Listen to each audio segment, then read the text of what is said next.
Hello everyone, welcome back to my YouTube channel student B M study में आप सभी का स्वागत है। I hope you all are doing well. And आज हम करने वाले हैं BE-VAE 181 का। ये हमारा क्वेश्चन पेपर प्रैक्टिस थर्ड हो जाएगी, क्योंकि हमने 2 क्वेश्चन की प्रैक्टिस कर चुके हैं, 2 क्वेश्चन पेपर की प्रैक्टिस। ठीक है, तो यह क्वेश्चन पेपर BA वालों के लिए भी है, BSc वालों के लिए भी है, और जिसका ये कोड है उसको तो करना ही। तो हम ये क्वेश्चन पेपर है दिसंबर 2023 का, हम इसकी प्रैक्टिस करेंगे आज। और इसके मैक्सिमम मार्क्स 50 हैं, 2 घंटे का होता है, MCQ बेस्ड आता है। ठीक है, MCQ। ठीक है, इसमें से तो अगर इतनी इन्फॉर्मेशन ठीक है, और अगर किसी को और भी चाहिए तो आप इसको रीड कर सकते हैं, तो आपके सारे डाउट क्लियर हो जाएंगे। ठीक है, अब हम करते हैं अपना फर्स्ट क्वेश्चन की प्रैक्टिस। और मैं आपको बता दूं कि अगर आप लोगों को वीडियो पसंद आए तो इसे लाइक करना, सब्सक्राइब करना एंड कमेंट करना। ठीक है, तो हम फर्स्ट क्वेश्चन पे आते हैं। और इसका फर्स्ट क्वेश्चन, सतत विकास की अवधारणाओं को किसमें औपचारिक रूप से परिभाषित किया गया था? तो ब्रिटेनलैंड आयोग की रिपोर्ट में इसको परिभाषित किया गया था। इसका फर्स्ट आंसर यही हो जाएगा। और मैं आपको बता दूं, सतत विकास से रिलेटेड एक क्वेश्चन आपको ज़रूर देखने के लिए मिलेगा, चाहे इसके लक्ष्य पूछ लीजिए। आप मेरी वीडियो देखेंगे तो उसमें पाएंगे कि सतत विकास से रिलेटेड एक आध क्वेश्चन आपके क्वेश्चन पेपर में ज़रूर होगा, चाहे उसकी डेट पूछ लेंगे या लक्ष्य पूछ लेंगे, या लक्ष्य नहीं है वो भी पूछ लेंगे। तो ये आप देख सकते हैं, ये फर्स्ट चैप्टर से है संबंधित। ठीक है, सेकेंड है, प्रदूषण गहन आर्थिक उत्पादन से पर्यावरण के अनुकूल प्रक्रियाओं को और गति क्या कहलाती है? और गति कहलाती है पर्यावरणीय प्रागमन। इसका आंसर हो जाएगा। ठीक है, अब हम करते हैं थर्ड। देखो ये आगे ना, निम्नलिखित सतत विकास लक्ष्यों SDGs का एक नहीं है। नहीं है स्वच्छ हवा, इसका एक लक्ष्य नहीं है। ठीक है, थर्ड है। ये हो जाएगा आपका फोर्थ। अपघटक को इस रूप में जाना जाता है, किस रूप में जाना जाता है अपघटक को? तो उसको जाना जाता है मृतपोषी के रूप में। ठीक है, पारिस्थितिक तंत्र से संबंधित निम्नलिखित में से कौन सा कथन असत्य है? असत्य कथन हमें इसमें से बताना है, तो हम पहले पढ़ेंगे, ध्यानपूर्वक पढ़ना है आप लोगों को। सभी परिस्थिति तंत्रों की सही तरह से मूर्त सीमाएं होती हैं। परिस्थिति तंत्र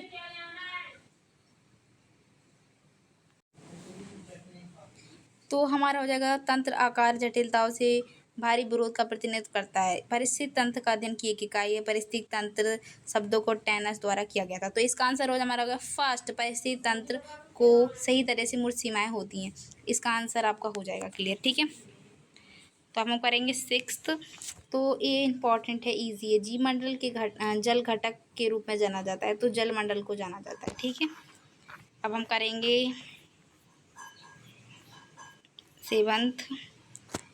निम्नलिखित में से किस पोषी स्तर चतुर्थ उपभोक्ता पाए जाते हैं? किस में पाए जाते हैं? तो इसका आपका फोर्थ हो जाएगा, पोषी स्तर फिफ्थ में। और अगर आपको किसी को भी कन्फ्यूजन हो तो बुक में बहुत ही अच्छे तरीके से चार्ट दे रखा है, आप PDF डाउनलोड भी कर सकते हैं, बुक भी, तो उसमें से आप चेकआउट कर सकते हैं। ठीक है, और ये आपका आठवां, किस प्रकार वन हेमलॉक मैमपल के पेड़ पाए जाते हैं? तो वो आपके पाए जाते हैं शीतोष्ण पर्णपाती वन में। मैंने आपको पहले ही बताया था, अगली वाली वीडियो में भी और अभी भी बता रही हूँ, कि जो जैसे कि आपको वनों में के बारे में, पेड़ों के बारे में बता के पूछेंगे कि किस में पेड़ पाए जाते हैं, या आपको पत्तियों के बारे में या ऊंचाई के बारे में भी आपको ये सब चीज़ें पूछ सकते हैं। तो इस बात का ज़रूर ध्यान में रखिएगा। और आपका है नौमान, निम्नलिखित में से कौन सा रेगिस्तानी टिड्डों का शिकारी है? कौन सा है रेगिस्तानी टिड्डों का शिकारी? तो ये कैलोर्स आप इम्पॉर्टेंट है, और ये रेगिस्तानी टिड्डों का शिकारी है। ठीक है, 10वां है, जल काय के तल पर रहने वाले जीव को क्या कहते हैं? जल काय के तल पर रहने वाले जीव को वैथिक्स कहते हैं। वैथिक, ओके, वैथिक कहते हैं। इंपॉर्टेंट है, ये ज़रूर ध्यान में रखिएगा। 11वां आपका है, निम्नलिखित में से कौन सा महासागरीय क्षेत्र प्रजाति समृद्ध और उच्च है? तो वो आपका हो जाएगा थाट नैरीटॉन्जली भाग। ये बहुत ही महासागरीय क्षेत्र है और समृद्ध और उच्च है। ठीक है, 12वां आपका, निम्नलिखित में से कौन सा एक अनवीकरणीय संसाधन? अनवीकरणीय आपका संसाधन है खनिज। खनिज एक अनवीकरणीय संसाधन है। आपका हमारा 13वां, अलवणीय जल में नमक की कुल मात्रा होती है, कितनी होती है? ये बहुत इजी है और आपको ज़रूर ध्यान में रखना है, 1.5% से नीचे। और अगर आपको नहीं भी पता था तो आप पता चल गया। ठीक है, तो निश्चिंत हो जाइए और अपना बस काम करते रहिए। 14 निम्नलिखित में से कौन सी मिट्टी कपास के लिए सबसे उपयुक्त होती है? तो आप सभी को पता होगा कि जो कपास के लिए सबसे उपयुक्त मिट्टी होती है वह होती है हमारी काली मिट्टी। ये आपने 12th क्लास में इतना पढ़ा होगा कि आप कभी भूल नहीं सकते। ठीक है, तो अब 15वां है, निम्नलिखित में से कौन सी मृदा संरक्षण विधि नहीं है? कौन सी नहीं है मृदा? तो जैक डैम का निर्माण, वृक्षारोपण, मिट्टी को गीला रखना, तट के साथ चौड़ी दीवार का प्रारूप। तो आपका जो थर्ड हो जाएगा ना, मिट्टी को गीला रखना, ये आपकी मृदा संरक्षण विधि नहीं है। तो आपका करेक्ट आंसर हो जाएगा थर्ड। ठीक है, अब हम करते हैं आपका 16वां, निम्नलिखित में से कौन से वनों का आर्थिक महत्व कौन सा है? कौन सा है आपका आर्थिक महत्व? तो हम इन जो बड़े बड़े होते हैं ना क्वेश्चन, उनको अच्छे से पढ़िएगा क्योंकि कंफ्यूज होती है। तो इसमें पूछा है कौन सा है, तो प्राकृतिक पारिस्थितिक तंत्रों और प्रक्रियाओं का समर्थन करना, वैश्विक जलवायु का औचित्य बनाए रखना, जैव विविधता को बचाना, या कीटनाशकों और पीड़कनाशकों के रूप में उपयोग की जाने वाली उत्पादकता को प्राप्त करना। तो आपका फोर्थ हो जाएगा कीटनाशकों और पीड़कनाशकों के रूप में उपयोग की जाने वाली उत्पादकता को प्राप्त करना। मतलब जैसे कि मैं आपको क्वेश्चन आंसर बताती हूँ ना, उससे पहले आप खुद भी आपका आंसर सोच के रखिए करेगा। अगर करेक्ट हुआ तो आपके लिए बहुत ही मोटिवेटेड होगा, नहीं भी हुआ तो आपको आंसर तो वैसे ही पता चल जाता है। ठीक है, अब हम करते हैं 17वां, वनों से संबंधित निम्नलिखित में से कौन सा कथन सही नहीं है? तो हम पढ़ते हैं, यह कार्बन सिक का एक प्रमुख स्रोत है, यह भूस्खलन को रोकता है, यह वेक्टर जनित रोगों के लिए प्रत्यक्ष तौर पर जिम्मेदार होता है, यह जैव विविधता का सबसे बड़ा भंडार होता है। तो आपका इस थर्ड हो जाएगा, यह वेक्टर जनित रोगों के लिए प्रत्यक्ष तौर पर जिम्मेदार होता है। अब हमारा 18 वनों की कटाई के फलस्वरूप होता है, क्या होता है वनों की? तो मृदा अपरदन में वृद्धि होती है, पौधों द्वारा मुक्त कार्बन डाइऑक्साइड में कमी होती है, भूम जल स्तर में वृद्धि होती है, प्रदूषण में कमी होती है। तो आपका फर्स्ट हो जाएगा, मृदा अपरदन में वृद्धि होती है। ठीक है, 19वां, जैव विविधता में निम्नलिखित में से कौन सी प्रजाति संख्या में सबसे अधिक है? कौन सी है सबसे? कीड़े और सूक्ष्म जीव सबसे अधिक हैं। बहुत ही ईजी था, कन्फ्यूजन भरा था, तो बहुत ही इंपॉर्टेंट है, ज़रूर ध्यान में रखिएगा। ये क्वेश्चन आपके आ चुके हैं तो हम प्रैक्टिस कर रहे हैं आपकी हेल्प के लिए, क्योंकि कुछ क्वेश्चन रिपीट हो जाते हैं और आपको एक आइडिया मिल जाता है कि किस तरीके से क्वेश्चन पूछते हैं। 20वां, निम्नलिखित में से कौन सा जैव भौगोलिक भाग भारत के सबसे बड़े क्षेत्र को घेरता है? कौन सा घेरता है? तो आपका दक्कन प्रायद्वीप जो जैव भौगोलिक भाग है इस बड़े क्षेत्र को घेरता है। का 21वां है, निम्नलिखित में से कौन सा भारत में एक जैविक हॉटस्पॉट है? कौन सा है आपका जैविक हॉटस्पॉट? तो आपका हो जाएगा आपका पश्चिमी घाट। ओके, पश्चिमी घाट हो जाएगा आपका। 22वां है आपका, निम्नलिखित में से जैव विविधता का अप्रत्यक्ष उपयोग मूल्य कौन सा नहीं है? मूल्य कौन सा नहीं है? तो सौंदर्य मूल्य, वशीयत मूल्य, गैर उपभोग मूल्य, सांस्कृतिक और धार्मिक मूल्य। तो अप्रत्यक्ष मूल्य नहीं है, अप्रत्यक्ष उपयोग मूल्य नहीं है, तो वशीयत मूल्य ये आपका आंसर हो जाएगा। इंपॉर्टेंट है, जरूर ध्यान में रखिएगा। 23 है, निम्नलिखित में से कौन सा ऊर्जा गैर पारंपरिक स्रोत नहीं है? गैर पारंपरिक स्रोत नहीं है, तो हमारा परमाणु ऊर्जा है, तो हमारा एक गैर पारंपरिक स्रोत नहीं है। ये ज़रूर ध्यान रखिए कि क्या पूछा गया, नहीं है, असत्य है, सत्य है, ये सब जरूर ध्यान में रखिएगा क्योंकि यही आपके क्वेश्चन को पलट सकते हैं। 24वां है, भारत में निम्नलिखित में से कौन सा क्षेत्र भूतापीय ऊर्जा के लिए उपयुक्त माना जाता है? जो भारत में भूतापीय ऊर्जा के लिए कौन सा क्षेत्र उपयुक्त माना जाता है? तो आपका आंसर हो जाएगा, अब सोच के रखिए कि आपका आंसर क्या होगा। ठीक है, तो आपका आंसर हो जाएगा उत्तर पश्चिमी हिमालय। ठीक है, इसका आंसर हो जाएगा हमारा फर्स्ट। अब हम करते हैं आपका 25वां, भारत की आधे से अधिक ऊर्जा की आवश्यकताओं की पूर्ति किसके द्वारा की जाती है? किसके द्वारा? कोयले के द्वारा की जाती है हमारी। ठीक है, अधिक करते हैं हम नेक्स्ट। हाँ, ये बहुत ही इंपॉर्टेंट है, इसको ज़रूर ध्यान में रखिएगा। ये ठीक है, वर्ड्स आ सकते हैं। ऊर्जा ग्राम का तात्पर्य है वे गांव जो अपने आवश्यक ऊर्जा संसाधनों का उत्पादन स्वयं करते हैं। वे ऐसे गांव जिसमें सरकार द्वारा प्रयोगात्मक आधार पर गैर पारंपरिक वैकल्पिक प्रणाली स्थापित की गई है। ऊर्जा संसाधन के विवेकपूर्ण उपयोग के बारे में जागरूकता पैदा करने के लिए आदर्श गांव की स्थापना की गई है। चौथा, यह ऊर्जा संसाधन से संबंधित नहीं है, तो इसका आपका आंसर हो जाएगा फर्स्ट कि वे गांव जो अपने आवश्यक ऊर्जा संसाधन का उत्पादन स्वयं करते हैं। ठीक है, अब हमारा 27वां हो जाएगा, निम्नलिखित में से कौन सा चयनात्मक विनाश का एक उदाहरण? चयनात्मक विनाश का एक उदाहरण, तो वो हमारा यात्री कबूतर हो जाएगा। ये भी इंपॉर्टेंट है, जरूर ध्यान में रखिएगा। 28वां निम्नलिखित में से कौन सा जानवर व्यावसायिक शिकार का हिस्सा नहीं है? तो हमारा जो जंगली गधा है जो एक व्यावसायिक शिकार का हिस्सा नहीं है। ठीक है, अब हमारा 29वां हो जाएगा, निम्नलिखित में से कौन सा आक्रामक प्रजाति का उदाहरण नहीं है?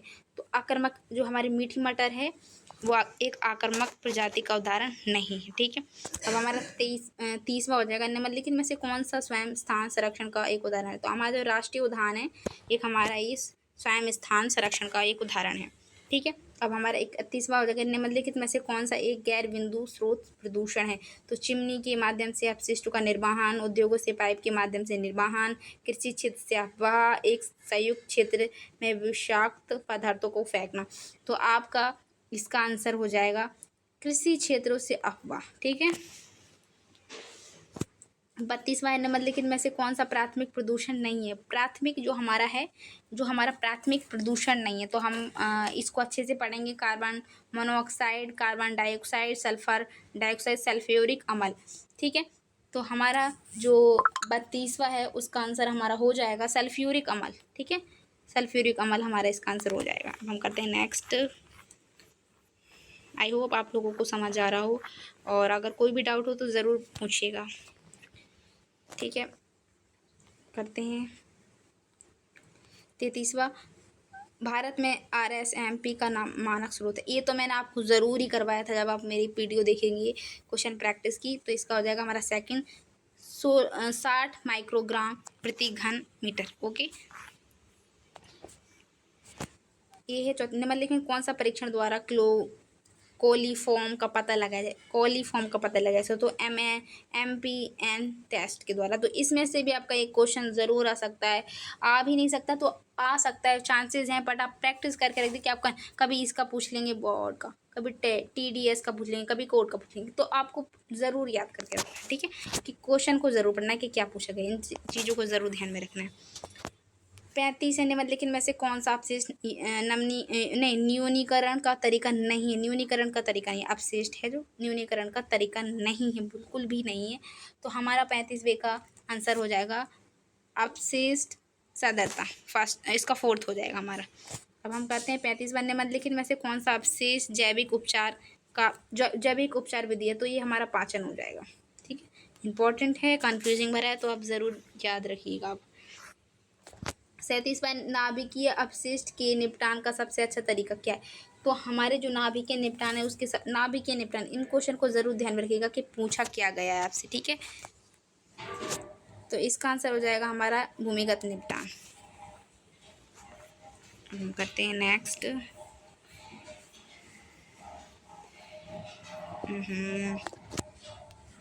निम्नलिखित में से कौन सी हरित गैस नहीं है? तो जो हमारी हरित गैस नहीं है वो है सल्फर डाइऑक्साइड। ये तो इजी, आपको इसमें कंफ्यूज कुछ नहीं कर सकता। सो सल्फर डाइऑक्साइड है वो आपकी एक हरित गैस नहीं है। 43वां है, निम्नलिखित में से कौन सा जलवायु परिवर्तन पर राष्ट्रीय कार्य योजना के 8 मिशनों में से एक नहीं है? तो जो हमारा राष्ट्रीय जल मिशन है, हरित भारत के लिए राष्ट्रीय मिशन है, टिकाऊ कृषि के लिए राष्ट्रीय मिशन है, राष्ट्रीय ग्रामीण स्वास्थ्य मिशन। तो आपका फोर्थ हो जाएगा राष्ट्रीय ग्रामीण स्वास्थ्य मिशन, जलवायु परिवर्तन राष्ट्रीय योजना के 8वें मिशनों में से नहीं है। ठीक है, अब हम करते हैं आपका 40वां।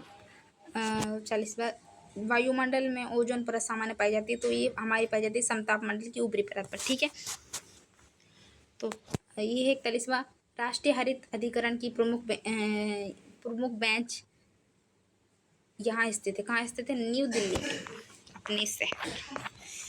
ठीक है, अब हम करते हैं नेक्स्ट। तो हमारा 42वां है हमारा, तो ओजोन परत की कमी को पूरा करने वाले पदार्थों को मटेरियल विज्ञापित पर राष्ट्र द्वारा सहमति व्यक्त की गई थी। तो 1985 में, 1987 में, या 1989 में, या 1991 में। ठीक है, तो इसका हमारा आंसर हो जाएगा 1987 में। ये इजी नहीं है, मतलब कंफ्यूज हो सकते हो, पर इन डेटों को ज़रूर याद रखिएगा। हमारा है वेसेल समझौता किससे संबंधित है? जैव विविधता से, ओजोन परत का हादसे से, रसायन और खतरनाक अपशिष्ट से, या जलवायु परिवर्तन से? आप सोच कर बताइए किससे संबंधित है इसका। ठीक है, तो मैं आपको बताती हूँ, इसका हो जाएगा आपका थर्ड, रसायन और खतरनाक अपशिष्ट से। 44वां निम्नलिखित में से कौन सा रोग आनुवंशिक प्रभाव के कारण नहीं होता है? कौन सा रोग है जो आनुवंशिक प्रभाव के कारण नहीं होता है? तो हीमोफीलिया या दांत कोशिका एनीमिया या डाउन सिंड्रोम या सिजोफ्रेनिया। तो आप सोच कर बताइए, ये बहुत ही इंपॉर्टेंट क्वेश्चन है। ठीक है, आपको कंफ्यूज करने में माहिर है, तो आपका हो जाएगा फोर्थ, सिजोफ्रेनिया। ठीक है, प्रोनाउंसिएशन में थोड़ी इधर उधर हो सकता है, बट आपका यही आंसर है। 45वां निम्नलिखित का मिलान कीजिए और नीचे दिए गए सही विकल्प को ढूंढिए। ठीक है, तो आपको मिलान करने के तरीके बता देती हूँ। मैंने अपने स्कूल लाइफ में पॉलिटिकल साइंस में अच्छे अच्छे मिलान कर रखे हैं। ठीक है, क्योंकि आते थे ना मिलान उसमें। तो अब हम करते हैं, जैसे कि वायुमंडल है, तो वायुमंडल का हम क्या जंगल की आग, सूखा या गर्मी की लहर या भूस्खलन। तो हम पहले हम देखते हैं कि हम इसका क्या मिला सकते हैं, सॉरी, वायुमंडल का। ठीक है, तो हम ये देखते हैं क्या मिला सकते हैं। ठीक है, तो हम देखते हैं गर्मी की लहर मिला सकते हैं, गर्मी की लहर। ठीक है, अब हम करते हैं जैविक का जंगल की आग, जैविक, हाँ, जंगल की आग से कर देते हैं। भूगोलिक भूस्खलन कर दें कि हाँ, ठीक है, तो इसको ये कर देते हैं जलवायु जलीय सूखा। तो इसका आपका सेकंड हो जाएगा। ठीक है, सेकंड हो जाएगा। अच्छे से मैं कर देती हूँ वरना लगेगी फोर्थ है आपका, नहीं, आपका है सेकंड। सेकंड, ठीक है, आप जीत गए हैं सेकंड। अब हमारा ये निम्नलिखित में से कौन सा क्षेत्र भारत में उच्च भूकंपीय क्षेत्र के अंतर्गत आता है? कौन सा है भाई जो उच्च? तो हमारा तटीय उड़ीसा है, ये उच्च भूकंपीय क्षेत्र के अंतर्गत है। हमारे इंडिया की बात करें तो, ठीक है, भारत की बात करें तो भारत। ठीक है, अब हमारा है 37वां 2100 तक विश्व की जनसंख्या कितनी हो सकती है? कितनी हो सकती है? तो हमारा इसका हो जाएगा फर्स्ट 11.2 अरब। 11.2 अरब इसका आंसर हो जाएगा। तो हमारे 48वां निम्नलिखित में से कौन सा एनबीस केंद्र नहीं है? कौन सा एनबीस केंद्र? राष्ट्रीय व्यावसायिक स्वास्थ्य संस्था अहमदाबाद, सैद्धांतिक अध्ययन केंद्र भारतीय विज्ञान स्थान बेंगलुरु या अखिल भारतीय आयुर्विज्ञान नई दिल्ली या औद्योगिक विज्ञान अनुसंधान केंद्र लखनऊ। तो आपका ये थर्ड हो जाएगा, भारतीय अखिल भारतीय आयुर्विज्ञान संस्थान नई दिल्ली। ये नहीं है। ठीक है, केंद्र एनबीएस का केंद्र नहीं है। ठीक है, तो 49वां हो जाएगा, प्रकृति के प्रति निम्नलिखित में से कौन सा दृष्टिकोण माना जाता है कि पृथ्वी पर रहने वाले सभी जीवों के मूल और अधिकार हैं? मानव केंद्रवाद, मानवीकृत पारिस्थितिकवाद, पारिस्थितिक नारीवाद, स्त्रीवाद, प्रबंधक। तो आपका थर्ड हो जाएगा, पारिस्थितिक नारीवाद, स्त्रीवाद। अब आपका लास्ट है, गैर अंग्रेजी भाषीय समुदाय में संवाद करने की अंग्रेजी सामग्री का उपयोग किसके द्वारा? एक उदाहरण है। किसका एक उदाहरण? तो देखो, जिसमें क्या पूछा है, गैर अंग्रेजी भाषीय संवाद पूछा गया है, तो एक कार्य हो गया, तो इसका होगा कार्य विधि असमानता, इसका होता है फर्स्ट। और आई होप आप सभी को ये क्वेश्चन पसंद आए होंगे। ये 50 क्वेश्चन यहीं पर आपके कंप्लीट होते हैं। ठीक है, और अगर आपको वीडियो पसंद आए तो इसे लाइक करना, सब्सक्राइब करना एंड कमेंट करना। Thanks for watching my video. Bye, will see you next time.